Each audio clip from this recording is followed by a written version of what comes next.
Esther 8. That same day, King Xerxes gave Queen Esther the estate of Haman, the enemy of the Jews, and Mordecai came into the presence of the king, for Esther had told how he was related to her.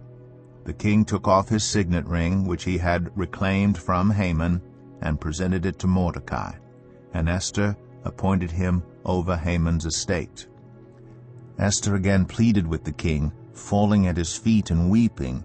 She begged him to put an end to the evil plan of Haman the Agagite, which he had devised against the Jews.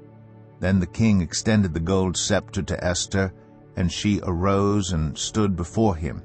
"If it pleases the king," she said, "and if he regards me with favor and thinks it the right thing to do, and if he is pleased with me, let an order be written overruling the dispatches that Haman, son of Hammedatha, the Agagite, devised and wrote to destroy the Jews in all the king's provinces.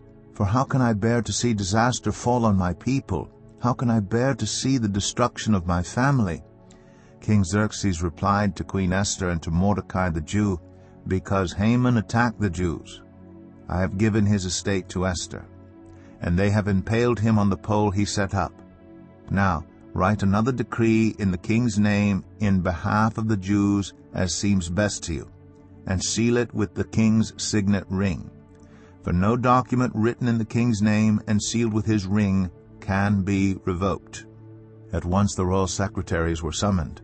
On the 23rd day of the 3rd month, the month of Sivan, they wrote out all Mordecai's orders to the Jews and to the satraps, governors, and nobles of the 127 provinces stretching from India to Cush. These orders were written in the script of each province and the language of each people, and also to the Jews in their own script and language. Mordecai wrote in the name of King Xerxes, sealed the dispatches with the king's signet ring, and sent them by mounted couriers who rode fast horses especially bred for the king. The king's edict granted the Jews in every city the right to assemble and protect themselves, to destroy, kill, and annihilate the armed men of any nationality or province who might attack them and their women and children, and to plunder the property of their enemies. The day appointed for the Jews to do this in all the provinces of King Xerxes was the 13th day of the 12th month, the month of Adar.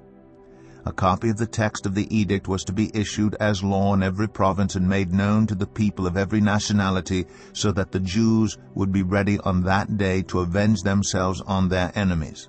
The couriers riding the royal horses went out, spurred on by the king's command, and the edict was issued in the citadel of Susa.